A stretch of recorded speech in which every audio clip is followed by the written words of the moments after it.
Welcome to Socially Unfiltered, That's the sleaziest tactic I have ever heard. I cannot believe they would say that to you. an open discussion all about social media, entrepreneurship, pop culture, and everything in between. We're just some DIY girlies. It costs $0 to support your friends. You'll go on deep dives and doom scrolls with your hosts, Lex and V, to uncover the stories behind the headlines and look at everything through an unfiltered lens. I want to relive the 2000s. Not the trauma dumping on a Monday. So grab a drink and get ready for a lot of yapping. Don't worry, there's no quiz at the end. Strategy is such a buzzword. English isn't my first language, so that's my excuse. This is the Socially Unfiltered Podcast.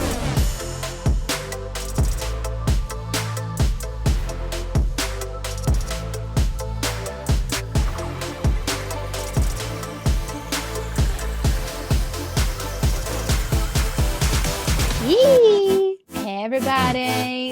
Hello. Hello. Welcome back. Today, we have a very special guest with us. Yes. Samantha, Sam, Samantha and Photo, however you want to refer to her. Hi, Sam. We're so excited to have you on the Hello. pod today. I can't wait. And it's so funny that you said that because I just told one of my best friends that I prefer Samantha in most settings, but I felt like I was burdening people my whole life by making them say such a long name that I just go by Sam now. And so everyone's making a conscious effort to now call me Samantha. And I'm like, no, it's fine. Just call me Sam. I feel like that was my name too. Everyone now calls me V because I'm like, I used to make everybody call me Veronica. And then everyone just wants to shorten a name. So I'm like, all right, now I'm just my business name had to be shortened because it's too goddamn long. Oh, girl, It's Sam. so annoying. Mine is Samantha Margaret Photography. I don't know why I did that to myself. I don't even know your last name because it just also I actually didn't know Lex's last name for the longest time. I always thought because she was always Lex Page on everything or Page Media Co. And I had no idea what her last name was. I think even to this day, it's really hard to find your name. It's kind of crazy. You're like, are we friends? Literally. Did it I think we've talked about this on before because it started as my business name. So then everybody just associated that either being my first or last name. And I was like, well, it's actually my middle name. But at this point, everybody kind of thinks that. So I'm just going to run with it and not ever correct anybody of what my real last name is. Not to be weird. No. I'm like, oh, I know all my besties' traumas, but I don't know her last name. At this point, I don't care. But very early on, I was like, oh yeah, Paige is my last name. Stick with that story. And I just never corrected people. Yeah, it's cute. It works. I know. It is cute. I don't even have a middle name. So it's like, Sorry to Okay. rub our three Yeah. names in your face. Wow. All right. Well, wait. Well, I is your don't need full one name because- Alexandra. Lex, is your full name Alexandra? No, it's Alexis. Alexis. Okay. Alexis. Sorry, I missed the question and I was looking at Veronica waiting for her to answer because I thought you asked her something about her name and I didn't even. You're good. Sorry, my I name's promise I'm very present in conversations. I just was so assuming that was a question about Veronica not having a middle name. Dude, I don't need one. You My don't need names one. are You have enough so names. long. Yeah. They're so long. Okay. Anyways, Sam, I know it's the worst question when you're like, okay, give us a little intro, give us who you are. It's when you're in school and they're like, okay, everyone go around and Icebreaker. share things about you. But I guess just a little synopsis of you, what you do, everything you do. So give us a little rundown of who you are. I know. I feel like I'm wearing so many hats right now. I am Mhm. just wedding photography, elopement photography, foster mom, new travel guru type of thing. I live on Cape Cod. I feel like most of my weddings, 80% would be local and then a handful each year a destination. And in the time in between it all, I'm just rescuing dogs and going to the beach and working at bespoke studios. I love that. What a Yeah, fun you're calendar doing- to have. I know, literally. That's the biggest thing is how do you balance all of that and travel? Because you do have a handful of weddings every year, and how do you do the fostering and how do you manage your schedule at the studio when you're just having to be in Hawaii for a Yeah, week. like you're just one person. I mean, Yeah. luckily, I would say dog fostering is more on the short-term spectrum. So, especially during COVID, when we first started fostering, we would be adopting out within like 3 days to a week. So it was so quick. We would probably have like a puppy a month, maybe. And Wow. then, you know, I would just plan like a last minute travel trip around that.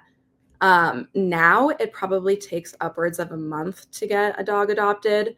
So obviously it's great to have Nick here, and he's just like, go off, do your thing if you need to. In the middle of all that though, I think I also try to find purpose in traveling.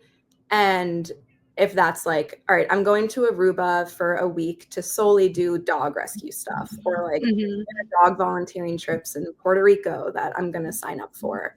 So it's kind of the balance of, okay, I get to check this box off and do like the volunteering rescue work while still traveling. And it kind of manages that balance, because it can feel like guilty when you're just leaving your dog for the entire week with someone, but you're like, okay, I'm going to do a good thing still. So I don't know, it kind of works out that way. Yeah, that's so sweet. How did you like become well, first of all, not even just a photographer, but like the destination photography? Like, how did you get into that field of work? And then like, did fostering come after that, or have you always been someone that was like really passionate about fostering animals and like doing the service trips, or was that all like after your career change? So I started photography in 2018. I was doing marketing and management for a couple of startups before that, basically just social media, blogging, digital marketing, like you wear all the hats type of position. And then we adopted our first dog, Kona, together. And I was like, we should get Christmas cards done together. So we found some random girl on Instagram. She charged $100 for that first session. And we left, and I was like, this girl just got paid to take pictures of like some of the happiest memories in our lives. And I thought it was so cool. So I went home on Amazon, I bought a camera, and I just taught myself on YouTube and Google. I truly like don't know what I would do if I was not living in the 21st century. Like, I don't know how people do anything without Google. Anyways. Same.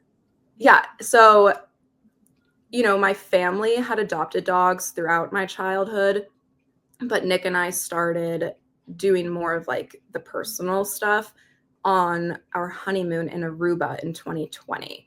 So that was when like we would drive around the island, and you know, there's the hotel strip on the beach. Have you guys been? No, but Mark's family, like they've taken like family vacations, and his parents go for like their anniversaries a lot. So they've been there. Okay, so there's like the hotel strip, yeah, where all the tourist stuff is, and then you know the local neighborhoods a few streets back, and you're driving through those at night going to restaurants or something, and there's just hundreds of dogs and cats running around the streets. And I was like, Nick, we need to go get dog food or something. So he would drive me around for at least an hour every single night after dinner. And I would just straight up like hand scoop wet dog food from a can and just like toss it out the window of our Jeep. And I, you know, great honeymoon. I went to bed crying every day.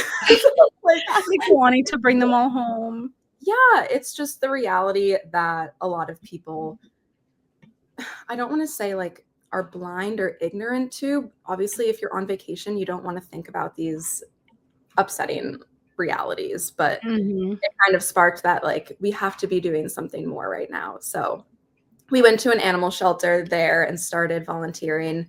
And then once we ended up transporting back a puppy from the honeymoon. And so like the foster met us at Logan. And that's kind of how we got started with it. So photography came first, then dog rescuing. And yeah, here we are.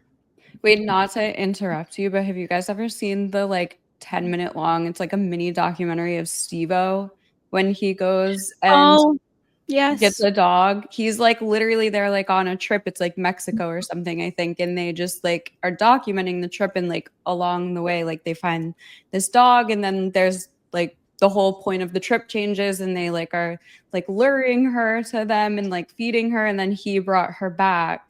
And it was just like a street dog. What was the dog's name? It was really funny. Like It was really funny. It was like a person name or something. Like it was just so funny the way he was referring to it. But it's like one of the sweetest things from like, not that I don't think Steve-O's probably a good person under there, but like it's just nice to see that like side of somebody who's usually like, I don't know, being shot out of like a human-sized cannon and like knocking all of his teeth out. It's so sweet. Highly recommended if you haven't seen it. It was in Peru, and it was Wendy. Yes.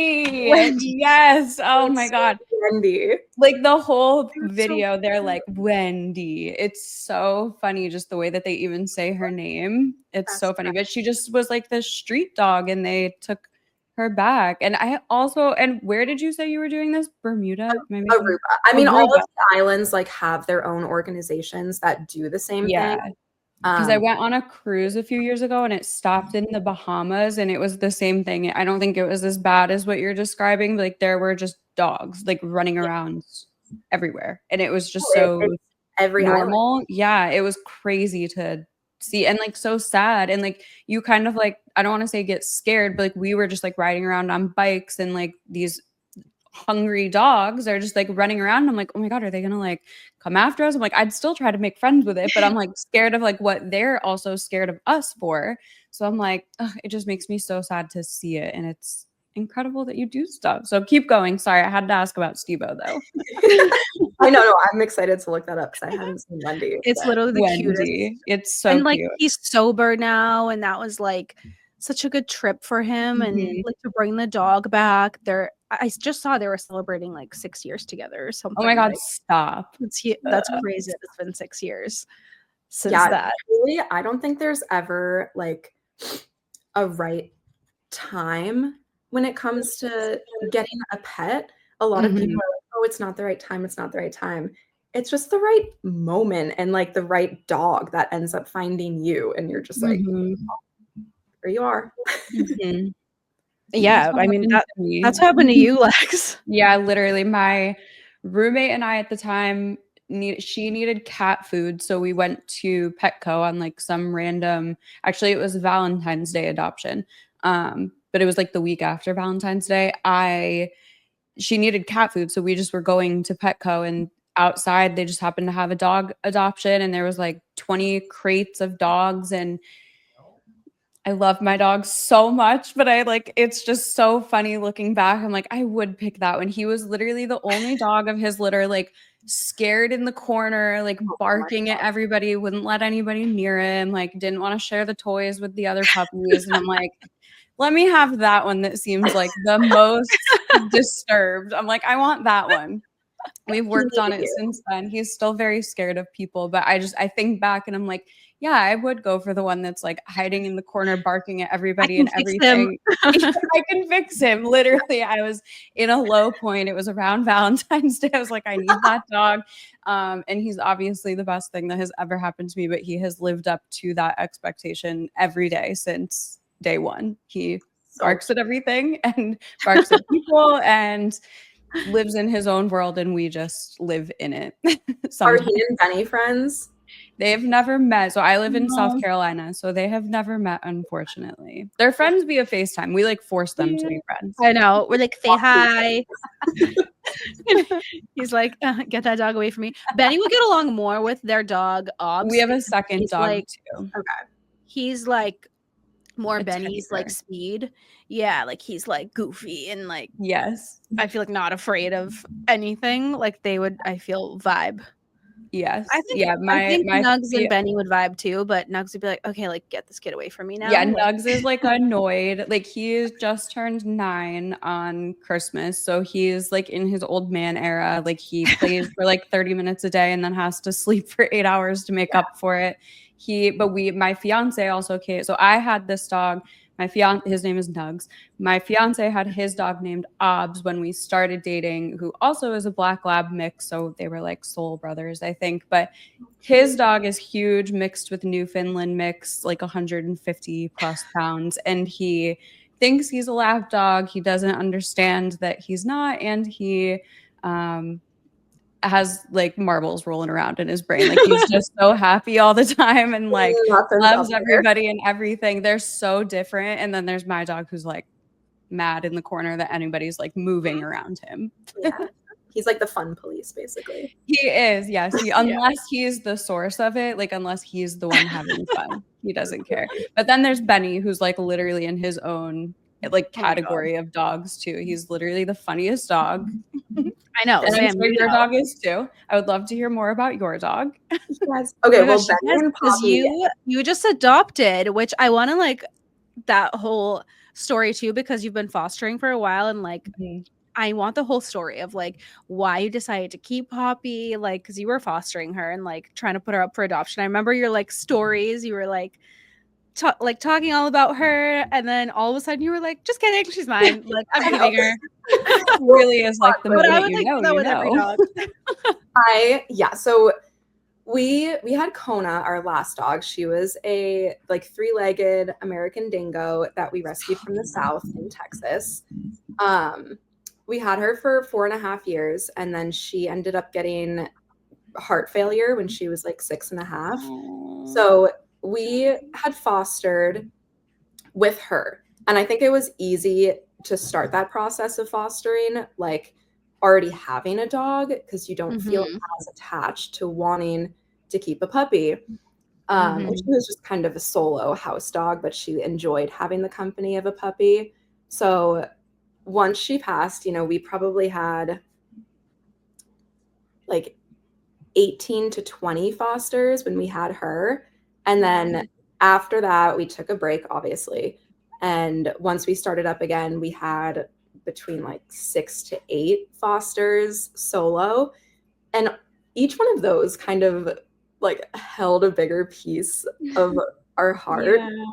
And with Poppy, you know how cute she is. She was an adorable puppy. And that gets people's attention when they're like, "Oh my God, this dog looks like a little purebred collie type dog." And I just knew like so rewind, she was 6 months old when we started fostering her. Typically, when we first started fostering, our dogs would come in at like 3 months old, but the CDC changed their transportation policies last year to ban any animals coming from an outside country under 6 months of age, even if it's like a non-rabies island or whatever, so Aruba. So now we had to wait until they're 6 months, and they're less socialized at that age. They're not like used to just any life, any normal life.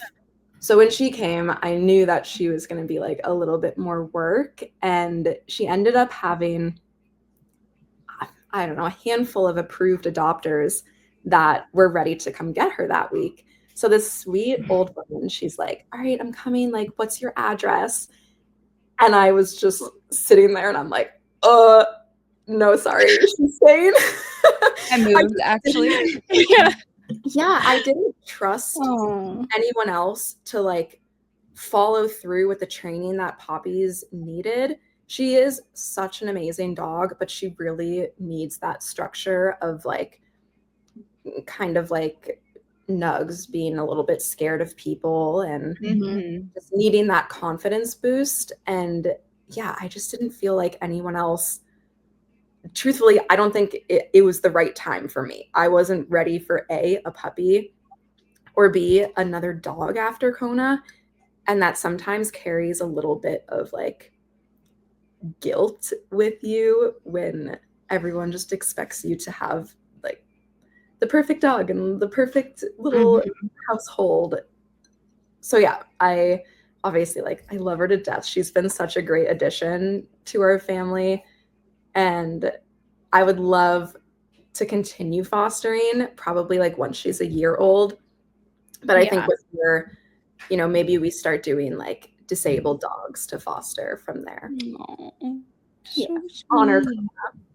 so sweet. Yeah, because now it's kind of like opposite where she's the young one, and like Right. anyone that you're bringing in, it's gonna be like all that like young energy. Yeah. I almost think, yeah, like I keep thinking about it with Benny after our wedding. I really want to start fostering. I know we like chatted about that too, because I feel like he would love, like, mostly like, yes, to find the puppies a home, but I'm like, he would love a friend all the like, and a dog you don't have to commit to, but like maybe if the right one, we could also keep one. Right. But He would love that. He would thrive. he would thrive. Like those dog meetups that I always see of like golden retriever meetups and like random dog meetups they do on beaches. I'm like, I need to bring him to that because he's such a social, like he's like dee, dee, dee, dee. Like he would love it. Literally. Be Nugs' nightmare probably. No, he would like be panicking in between my legs. In the this poor corner. dog. But I completely understand what you mean, because I have said like to my fiance, I'm like, sometimes I just like think about how glad I am that I got him and not somebody else, because I know puppies are hard, and he is my first like solo dog, but I grew up with dogs. It wasn't new to me, but he put me through the ringer the first few months, and I'm like, I was like 21 at the time. I'm like, I have no business doing this. I was a full-time bartender. He would come to work with me and just like sit behind the bar. I'm like, in no world is this normal or okay or like I should not be doing this. But I was like trying to get him social. I'm like, everybody look at my new dog. And he's They like, probably loved it. oh yeah. Can you feed my terrified dog a treat so he likes you? I'm like, I'm going to force you to like people. But I even had I had him professionally trained when he was younger, and it helped with a lot of his reactivity to other dogs. Like he knows now not to just like run up to anything he doesn't like and bark at it unless it's somebody walking through his front door. And then in that case, there's been nothing that we can do to stop that. I'm just like, you're an in-home like security system. It is what it is. But even his trainer, who I was so lucky with this guy. He's still like one of the only people I trust with my dog. But upon returning my dog after one of the training sessions, was like, this has been one of the most difficult dogs I've ever had to train. And I'm like, I know. And he doesn't like, he's not bad. He doesn't like tear things up. He doesn't he begs for food, but he's not like jumping up on the counter to get stuff. Like, he's not a bad dog. He just has such like a deep embedded anxiety in him that the only solution would be to just like throw him on like extra strength Prozac. And I would rather have him feel the emotion of scared than to just turn him into a zombie who like just lays around all day. Not that I think there's anything wrong if a dog has to be medicated for anxiety, but I just don't think that's right for him. And I'm like, everybody can just deal with his barking, and I deal with it all the time. So yeah, I just say all the time, I'm glad that by chance I was the one to get him, because like I have a feeling somebody else might not have like seen through like the dedication that he needed in the beginning to like know, like, you don't need to be scared of me. You don't need to be scared of the other people who live in this house. Like, I get that your life was really scary up until now, but I promise it's not gonna be anymore.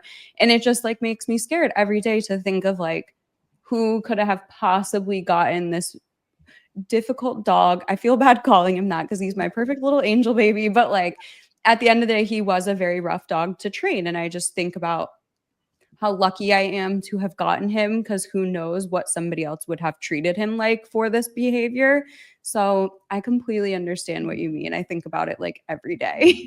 I'm like, you're mine and you were meant to be mine. And I'm like, I'm never giving you to anybody. I'm so weird about who babysits him. Like, I'm so crazy about him.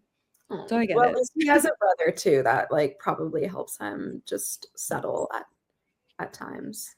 It does. I think he sees Obs be like more chill, because he was 5 when we brought them together and Obs was 4. So he was just kind of getting out of his like extra crazy puppy years, and Obs was still very much in them. And I think him seeing like, oh, it's actually like really annoying when a dog acts like this. Like, I think he was like, okay, it's time for me to settle down. Their dynamic is so funny and so weird, but yeah, having him, I think, definitely helped. Do you know what his history was when you got him? I don't, well, kind of. So I rescued him from this rescue, and the only thing that they knew about him was that he was found with a litter of puppies that was not his litter of puppies and not his mom. So he was 6 weeks old when they found him. And the litter of puppies were brown and white, like straight up pit bull puppies. And they were only like 3 weeks.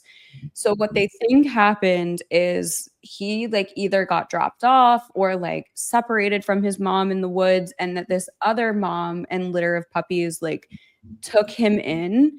But I also think that's where a lot of his like territorial and like protectiveness comes from, because I think he like saw himself maybe as like a little bit older than the rest of the puppies in the litter, which is why he was like scared and alone, like in the crate when I went to the adoption things. I'm like, oh my God, he doesn't even have like a real litter to be with. So we have no idea like how, like what age he was when he was separated. We have no idea like what happened before them. He's extra scared of plastic bags and men. So I'm assuming, if I had to guess, something along those lines happened at some point. But yeah, basically the only thing that they knew for sure was that he was found with a litter of puppies and a mother that was not his. And they don't know really like the dynamic of how they got there, but just assuming she kind of took him in, but then he also kind of helped her like with the puppies. So I don't really know. It's really sad to think about. Yeah. He's so lucky to have you. I'm like, I'm your mom now, but like what happened to your mom? Like, it makes me so sad. I wish we could find out like stuff like that. Or like, yeah. Maybe with through a medium. Oh my God. That's gonna be my next step. Or like a dog communicator, like a dog medium communicator. It's because Poppy was like that too, right? Like she was like kind of starting to be scared of men too. Yeah, I remember you telling me. As Nugs, like anytime we took out a trash bag, she would hate it. She was definitely like the first 2 weeks we had her, she was totally fine. Not a single red flag with her. And then the minute we were like, okay, you're staying here, she just was like, all right, here's the real me. And yeah, literally. Wow, wait, that's crazy. I just assumed she was kind of showing, not that I know what you're going to talk about, but like just whatever. You would just think that you noticed that like day one, but she hit it. She was like, let me put on my best face for these people. Honestly. And that's the now that it's official, I'm gonna this is the real me. Like, oh, you want to know what crazy looks like? Here. Like, okay, fair. But no, it's like, how committed are you actually? Like every dog, that's the thing. You know, you have to learn your dog, and it's your responsibility to keep them safe. And yes, would I love Poppy to be the kind of dog that runs up to every person and is happy and joyful and not afraid? Sure, but she's not. And that's just something that like you learn to live with, and you just accept and say, all right, this is how I'm going to provide you with your best life. And like, I applaud you for that. And, you know, dog moms unite. Same to you. Yeah, it's rough for sure. It's, honestly, then again, I wouldn't thing though to not have dogs running up to other dogs. Like, Penny's like a little too. I'm exhausted.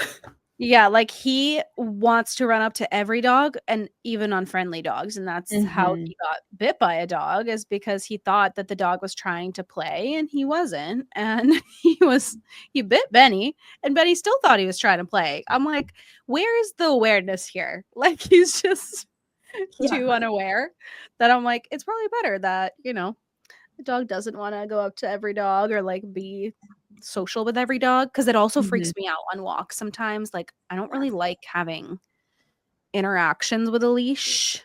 Like, it just, I don't know, mom anxiety of like even like dog parks are a hard no for me. Oh yeah, no, I will not. Doug's got attacked at a dog park when he was little, and he got attacked at daycare, which I don't know. I don't want to say either of them were anybody's like fault, because I think dogs are just who they are, but it That's was like so scary that like I'll never go back to either of them. Yeah. I mean, even like the Falmouth Dog Park, I'm outing my mom right now. She brings little Nigel. He's like Nigel Thornberry. Wait, that is so good. He's literally like on the brink of death. Stop. Immortal, but still just like kicking around, doing his thing. And you know, he's blind, he's like deaf now. And she takes him to the dog park every single day. And all he can't see or hear. What are you doing there? But every single day I get a call from her and she's like, so you'll never guess what happened at the dog park today. And I'm like, surprise, there was a fight or like a dog knocked on a human or something. It's just not the vibe check that we like.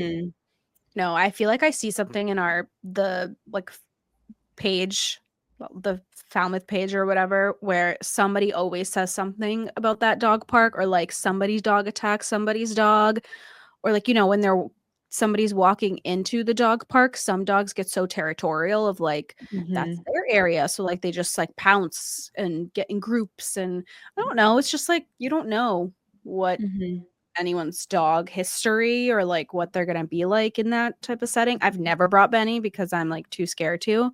And he also had an instance in the daycare, which we found out is like neglecting their dogs, and they have gosh, wait, I heard multiple lawsuits. Science at the studio was talking about that, and she was like crying because there was one dog that died. Yes, I sent you this, Lex. It was the dog that died because they didn't feed him with the slow feeder, and so his stomach like flipped, and it's like the video was like, it literally made me like sick to my stomach. The dog is pacing, crying because like so uncomfortable and in pain. And it was two dogs. It was the dad and the daughter dogs, and the people were like away on vacation, and his freaking daughter had to watch him die because they like neglected him. They let him like eat too fast and drink too fast, and his stomach flipped.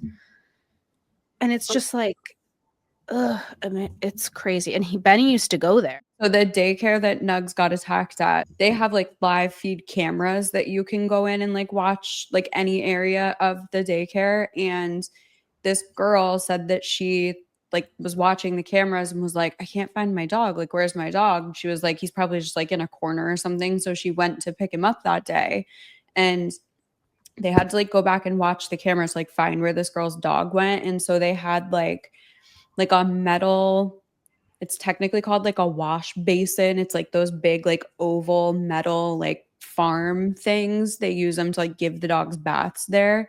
So they had it like, this is the fence to the outdoor area. They had it leaning like this, and a dog went under it and it fell. And it was outside in Charleston summer where it's like 100+, and the dog basically like baked to death under there. And they didn't find it until she came to pick her dog up.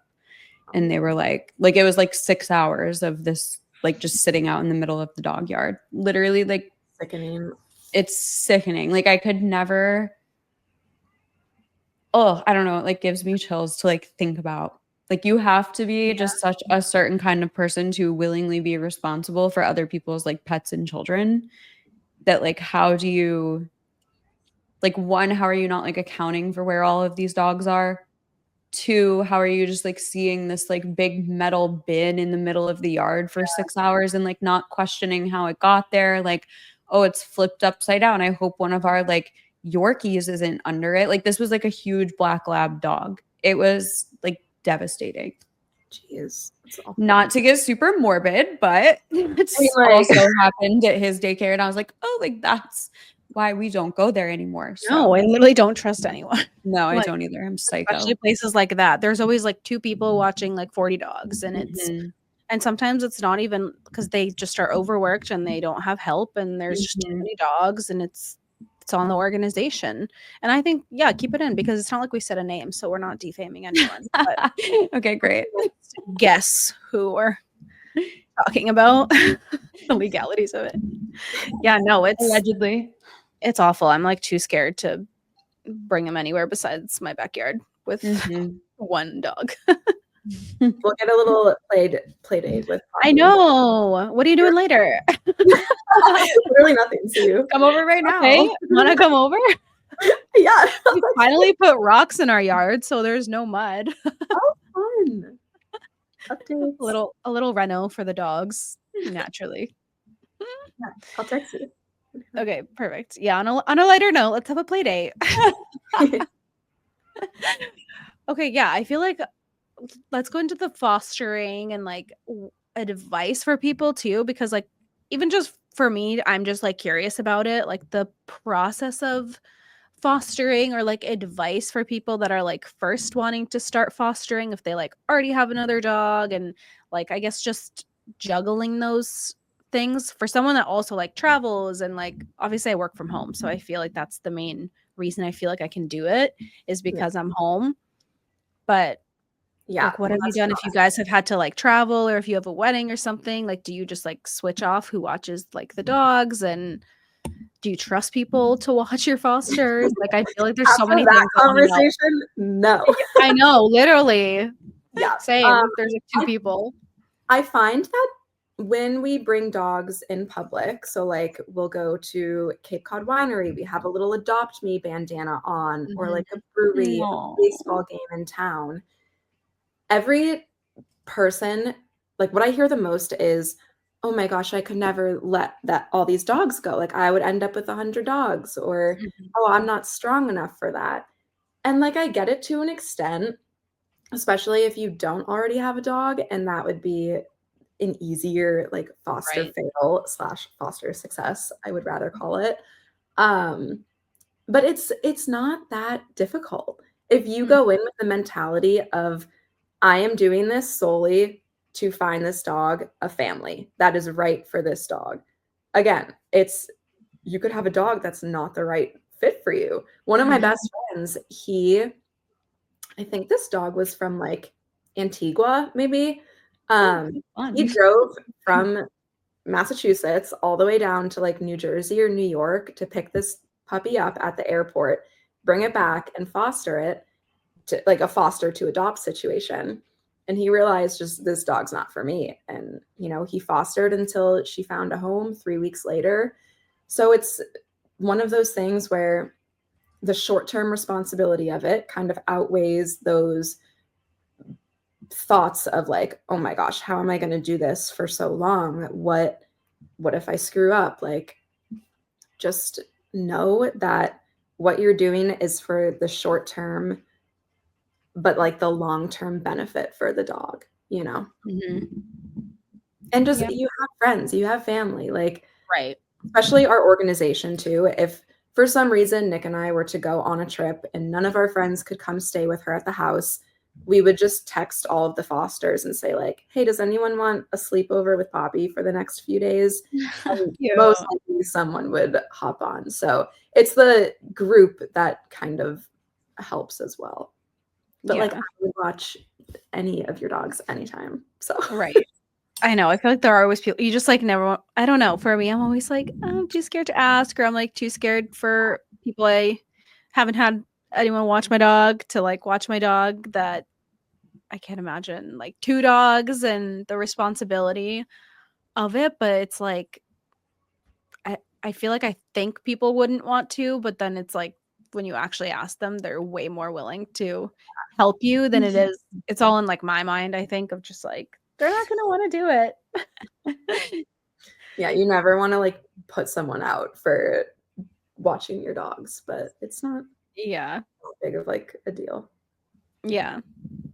Okay, cute. I love that. We literally just talked about all the doggos for like 30 minutes. Let's get back to a little bit about you. A little bit about wedding. Photography, wedding things. How many weddings do you have this year? And like, are you going to any cool destinations? So I just got back from a wedding in Hawaii, which was like incredible. That looked amazing. It was so much fun. There's something about destination weddings that brings out this whole experience for people. And I think it really creates this sense of like, this is happening for the first time for everyone. Even, your wedding in Texas, like Mhm. that's a destination wedding. If Yeah. you're bringing your people to a spot and giving them something that's totally new and exciting, Mhm. like they're going to latch on to those memories for so long because it's not just a wedding that they go to Right. at the same venue they were at last year. Mhm. Yeah, So, it's not something they normally do. right. It just brings out a lot of authenticity in like the why you're doing this. And I think that brings, for my job at least, there's just so much more to capture with that. And a lot of times too, destination weddings tend to be on the more intimate side. So it's really connecting with the Mhm. closest family, the closest friends that these people have. And it's like the most special job, exciting job ever. Aw. Coming up, I have a wedding in Barcelona in May. It's Oh my gosh. like the most stunning venue I've ever seen, and I cannot Wow. wait. What And then, part of Barcelona? so it's an hour like north of Barcelona. The venue name is slipping my mind. It's like some type of basilica thing. But yeah, it looks like a giant castle on a cliff with Oh like my god. greenery. Insane. And then July, I'm in Share that Jamaica. one with Lex. She likes castles. I for do. wedding I like planning. have a weird obsession with castles, and I want to go elope in front of Ooh. one. Wait, like Ireland vibe? Yeah, because you just got engaged last year. Yes, in October of last year. So how has it been like planning weddings together? So I'm actually not planning anything yet. Oh, I true. haven't planned a single thing or really like seriously looked into anything. I feel like we've talked about this so many times on here, so I'm sorry to anybody. This is like a million times repetitive, but so V and my sister-in-law are both getting married back-to-back weekends in May.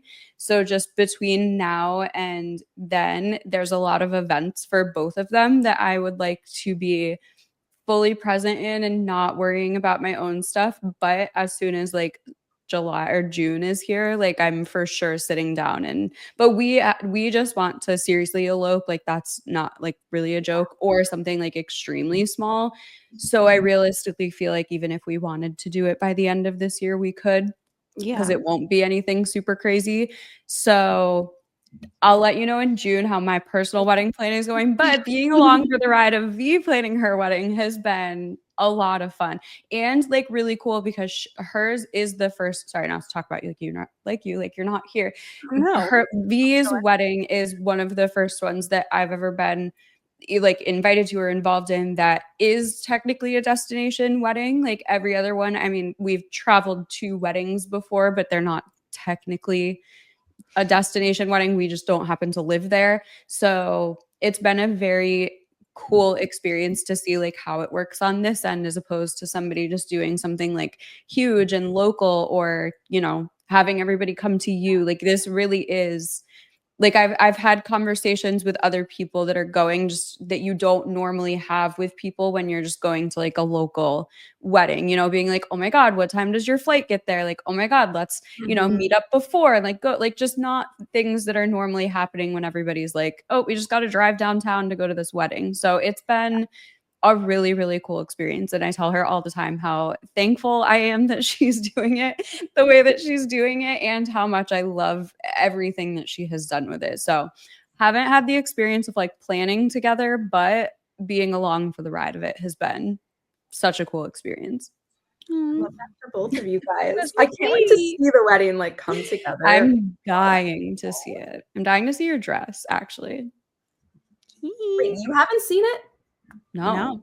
I've only shown people that aren't coming to the wedding because I don't want anyone like talking and sharing that are gonna like be there. No, So I love haven't that. shown- It keeps it as like your little Yeah. And like Yeah. they won't see it until I'm walking down the aisle. So I'm like, if I can keep like one little surprise for Oh, I people, like want that reveal. I like don't even like it kills me every day to not see it, but every day I'm like, no, it'll be like so special to see it for the first time. Yeah, like Mark can take a back seat. This is just gonna Yeah, be you literally. crying. Yeah, her. no, I'm like, it's about my yeah. friends. I saw a girl post a video and she was like, sweetheart tables are out. Like I'm trying to sit with all my friends. Like I want to be next to my girlfriends. Like I want to know what's going on. Like I don't want to leave my wedding day and be like, missing out on inside jokes or like missing out on table talk and like That's literally you. I can sit next to my husband for the rest of my life. Like I want to be with my girls. And I'm like, that's so true. So like all of like we're doing like a long table and then a couple like smaller ones.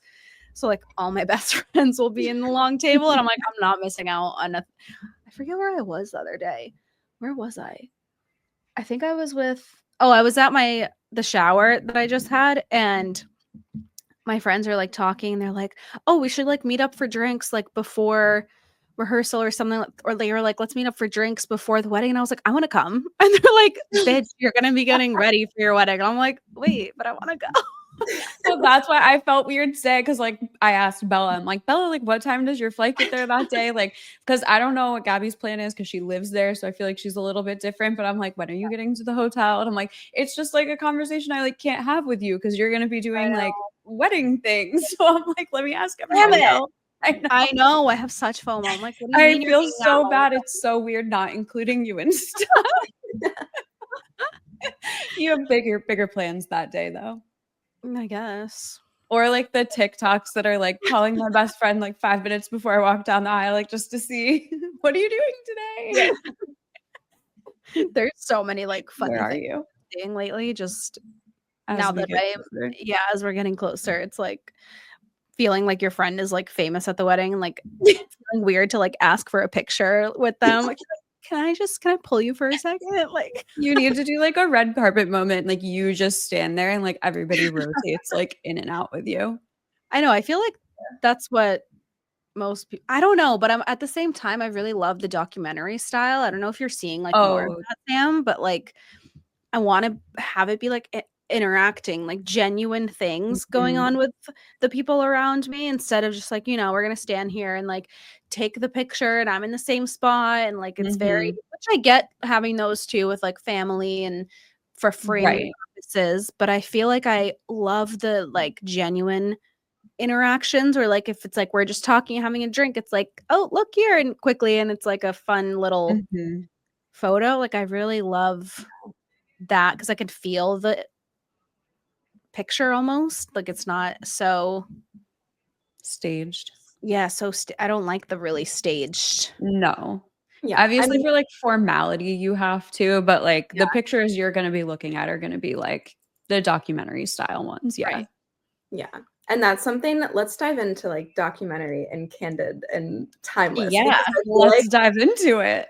These 3 words on every single phone call with couples that I have, it's like they hit that every single time. You are one of every single like bride I ever talked to that wants that. And it's funny because I don't think, okay, let me like pick my words carefully because I think that there's such a time and place for like every type of photography out there, and there's the right photographer and the right couple for everyone, which is great. Documentary style literally means like if you are watching a documentary on the TV, there is so much direction and like creation that's behind it.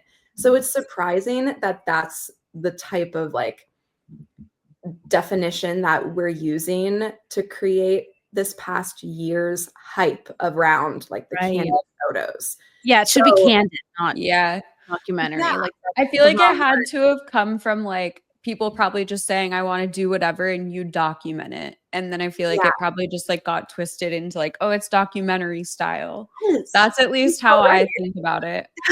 Right? Oh, really? Just like, I was like, that's where my train of thought went. Oh, that makes so much sense. And now, so even with candid photos, I don't think that there would be a successful wedding I would shoot if I did not speak once during the day. If I was just standing there trying to capture everything going on without guiding or like facilitating at least one moment of the day, you would probably like hate your wedding photos. Just my hot take on that. I think that there's a really, at least for me, I'm kind of like a 50-50 on giving you direction and guidance and then taking a step back and just letting those moments unfold. So, it would be, okay, the lighting's really pretty in this room. Let's go get you dressed, bring like mom, sister, friend, whoever you want, and have those moments. And then I kind of just like pull back and let you do that and let you feel emotions. And there's a time and place for rallying the troops, getting all the wedding party and family lined up in a row. And then you kind of just like send you along to cocktail hour and enjoy that time and laugh with your friends. And those are those candid moments that like everyone wants to feel those emotions with. So I think that there should be like a good balance between the two. Yeah. I don't think you can have candid photos without any like guidance of, okay, here's what you guys can do. Hold hands, go run down a beach, pick her up in a giant bear hug at some point. And then it's like all those reactions from those moments, because everyone's going to interpret that differently. So that's I feel like everyone has a different idea of it too, of like what their candid is, or like some people's candid could be like a very posed thing that they're just used to doing. But it's just, I feel like it's a preference for certain couples, and it's like what you want. But I still want like that direction of it and be like, okay, like go do this or like do this. But if that doesn't feel comfortable, like do blah, blah, blah. And it's nice that we like have had an engagement session with them and like kind of get to know them a little bit. They're our friends too. So I think that makes it easier. Part of it, photo and video, or is it just photo team? They're a photo video team. They're husband and wife. Awesome. And they're like really good friends with one of my best friends, Gabby, that lives there. So I met them like years ago. And then Jess, the photographer, she's done like our branding photos before. So it's like nice to feel comfortable, I think, too, is a huge part of it. Cause I'm like, I feel like I'd feel awkward if I didn't know the person, or if it was like just wedding day and you're just meeting for the first time. Like, I feel like doing like an engagement session helps so much to figure out what you're like actually comfortable with for your wedding day too. I love hearing you say that, because that's something I've noticed this past year that has gone down so much are people wanting to skip an engagement session because weddings just cost too much money these days. So like they don't have that in their budget, or it's something that they add on way down the line. But like you said, engagement sessions are so great to get natural and comfortable, and even to see like you think you prefer the right side of your face, and then you get all your pictures back and you're like, I hate that, and I want to switch the next time at the wedding. So I feel like everyone should have an engagement session, or even just a little mini session before. Especially for the guys. I feel like they're not like us girls. We've had like branding shoots, and maybe other people haven't, but like girls are more like photogenic, honestly, or like likely to take photos, I feel. So it's like for the guy to know what to do or like get comfortable in pictures. Like I feel like it's just nice to have had. We did like 2 engagement sessions, one here and then one there, because we wanted pictures with Benny. So it was like nice to have those. Now that we're going into wedding day, I'm like, oh, it's just going to be like way more natural after having that. Like that was like a priority, but that makes sense. Everything is so expensive. And how have you like dealt with that in your business? Like, has there been a big change for you since then? Or like, are you still finding that like people still are prioritizing like the photo aspect of it?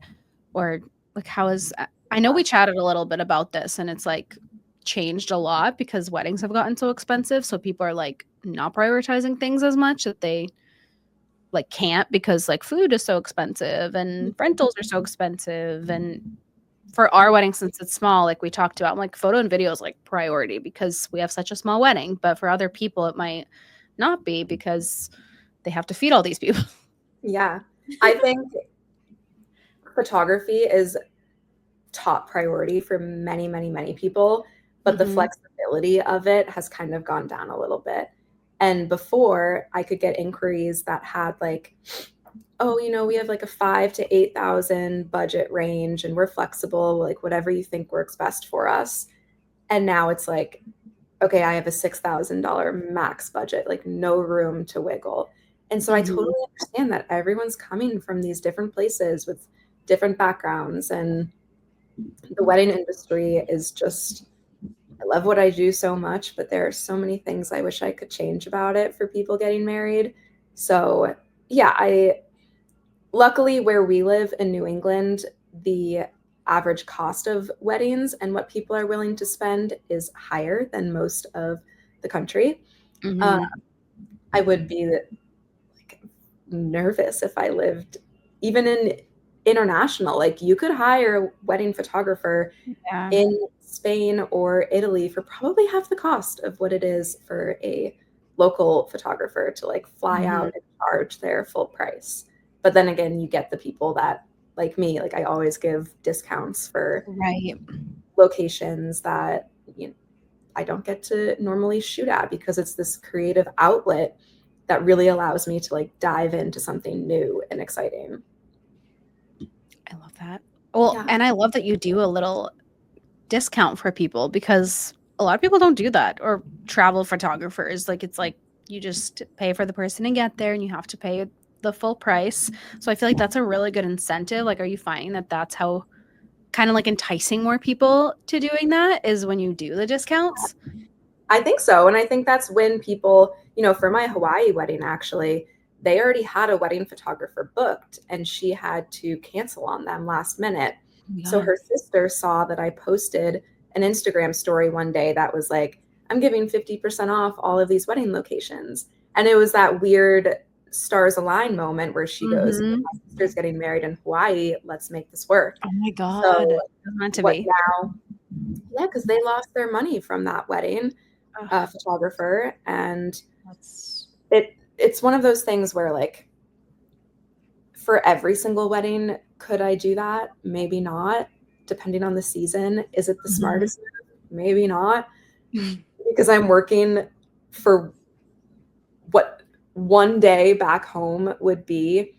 I'm working for like half that, but double the amount of time because I put so much in. If I'm already in this location and I'm shooting your wedding day, but you have a welcome party the night before, like twist my arm. I'll go hang out and meet people and a few pictures. Like it's always fun to be doing that kind of thing because it really helps tell the whole story, And that's what I think a lot of times we miss with local weddings, especially at like the more cookie cutter type places, is like, what's the story behind this? It's just a wedding at the end of the day. Yeah, for our engagement, they did like video as well, and that'll be like incorporated into the wedding video, which I thought was cool because they were like, we really want to start doing this for people, but not a lot of people are doing it, but they have packages that include it. And I thought that was cool because it's like tells a story. It's not just like wedding day. So they have like photos and then they took video at the engagement session. So I thought that was really unique. I haven't seen a lot of people like have that in their video. Well, I But the think people don't storytelling know what is they want until it's yeah. shown to them. So like Mhm. once your photographer and videographer are able to post that, other people will see it and say, oh my God, Mhm. that looks fun. Why don't we do that? Or like the welcome parties. Like I love seeing that they have like the photos and they send you sneak peeks of the day before. And so we did photo for like the rehearsal as well, not video, but it's like going to be so cool to have content from all of that. Cause that's like the fun part. Everyone's like chatting, get to know each other more. And then like wedding day, I feel like everyone's a lot closer because of that. And I want to capture like all of it. Definitely agree. And giving you ideas, Lex. I know.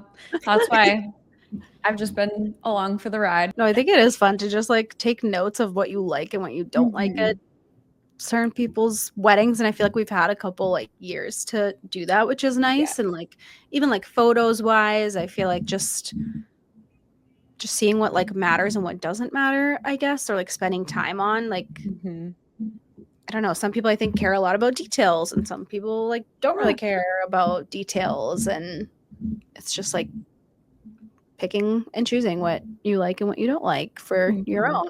What do you think that, I guess this goes for both of us, like what should couples prioritize on wedding day, like content wise? Like, do you find that like some people are like, oh, I wish we got that, or like, I wish we got this and just missed out on getting something, or like, do you feel like everything kind of gets captured?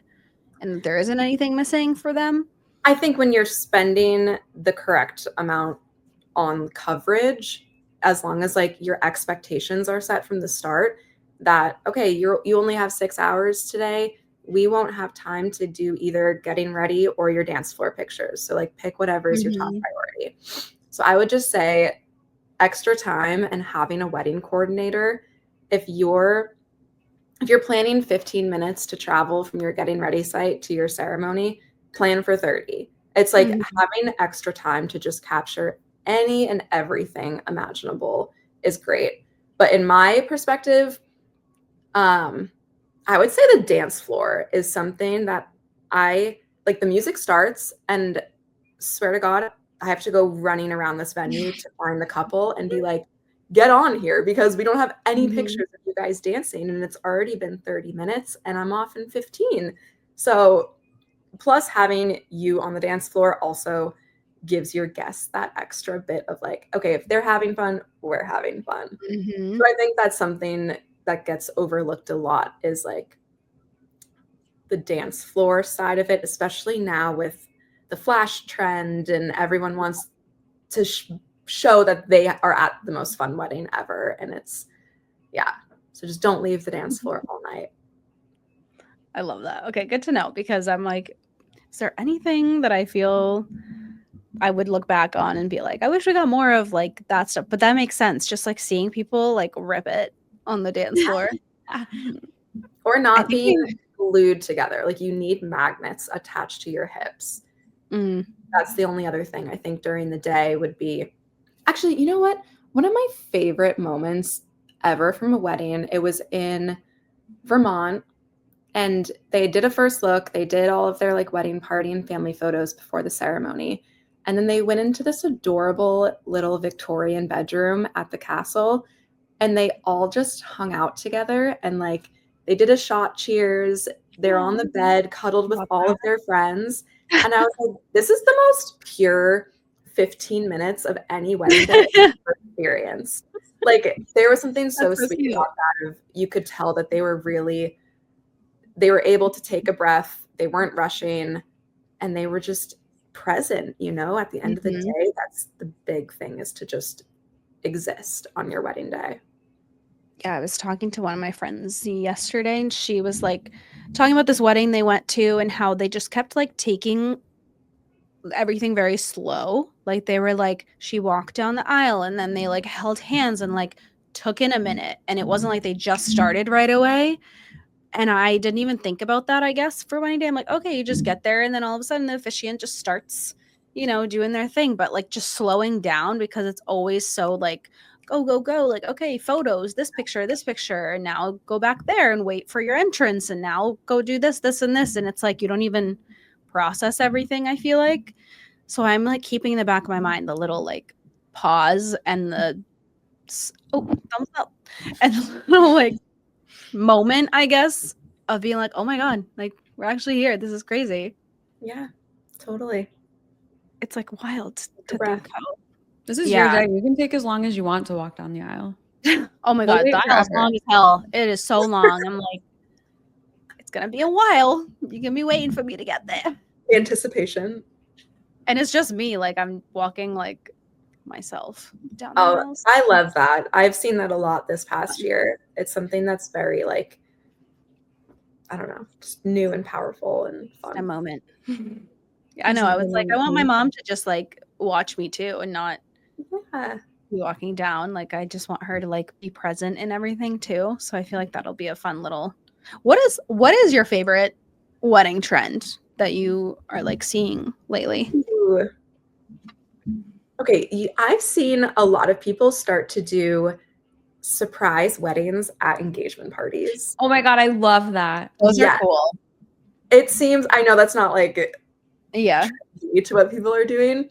I would love to see it more because it's one of those things that's like, that would be talked about forever. That would be a moment that people literally never forget.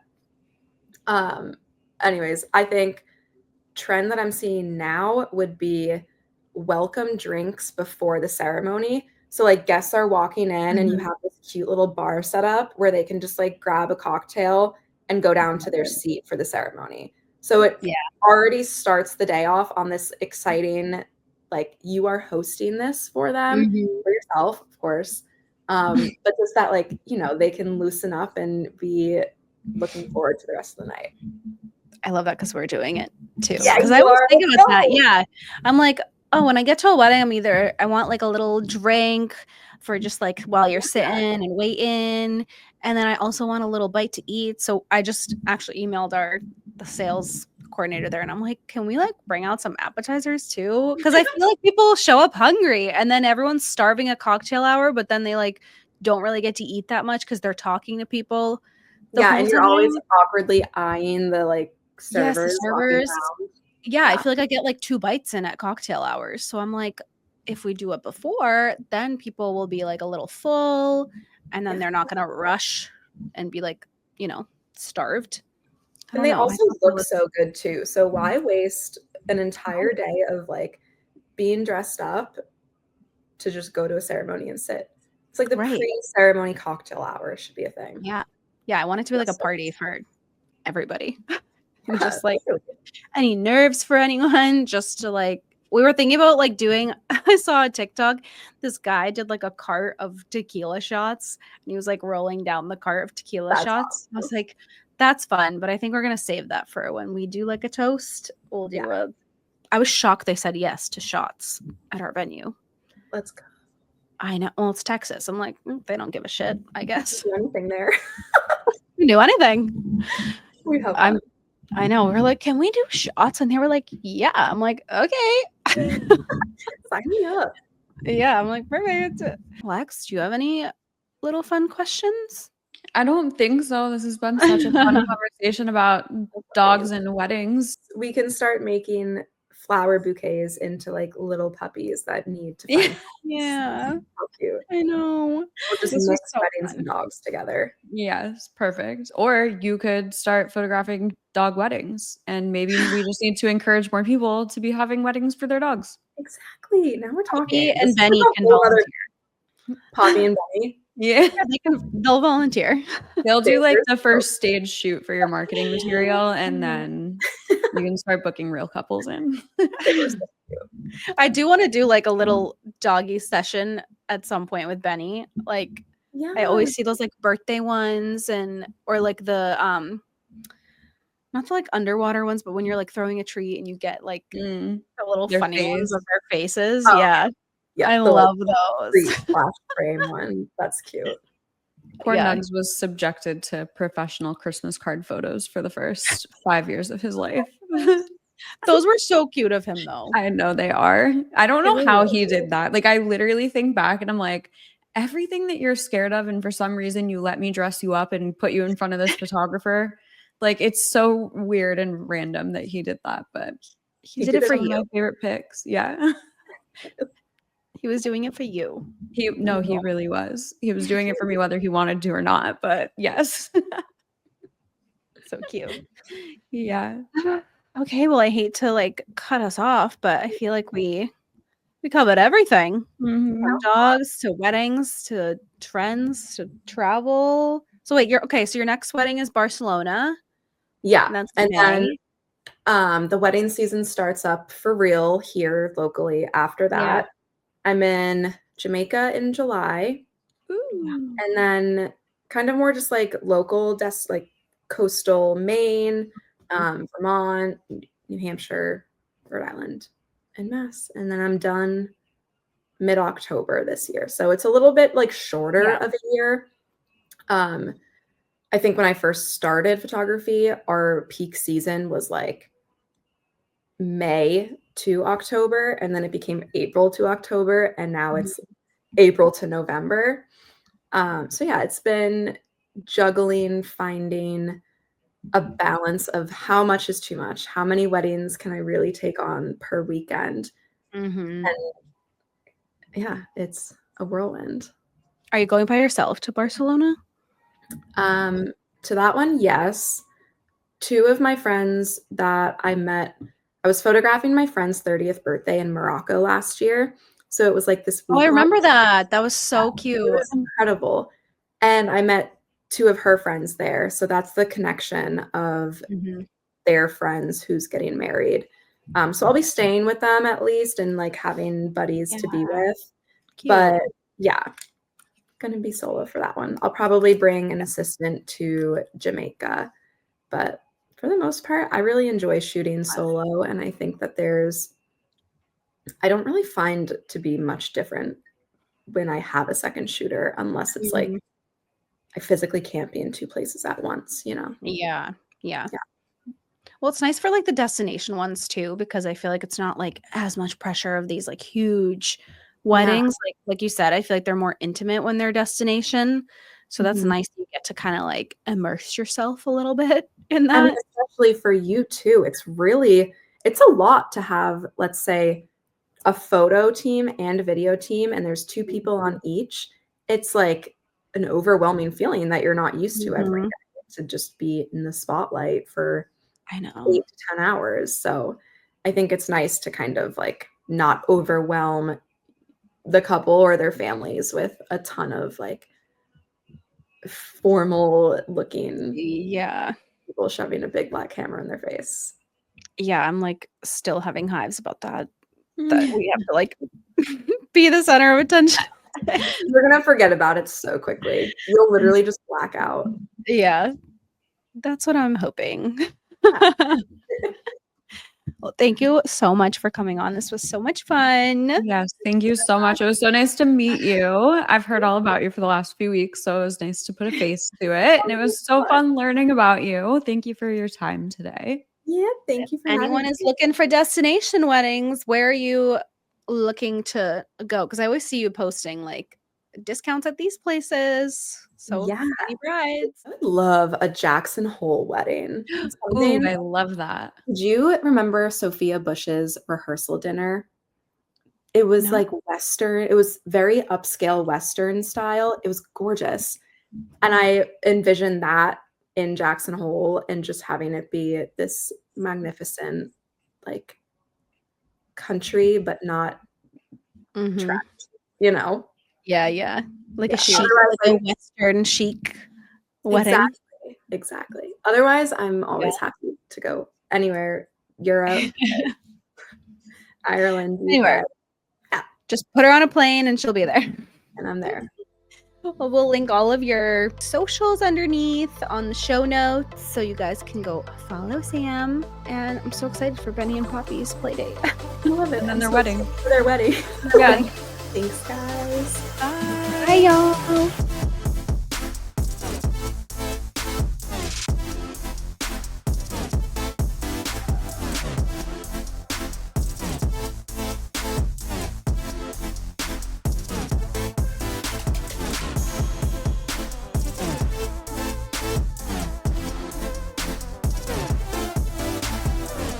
In case you haven't heard from us enough today, come hang on Instagram at Socially Unfiltered Pod. Join our group chat to stay updated in between episodes by texting group to 833-459-3349. Download the Social Media Manager Business Blueprint to start building your business today. And last but not least, grab your official Socially Unfiltered merch from our Bonfire store. You can find everything linked in the episode description below or at sociallyunfilteredpod.com. We'll meet you back here next week, same day, same time. Bye. Bye.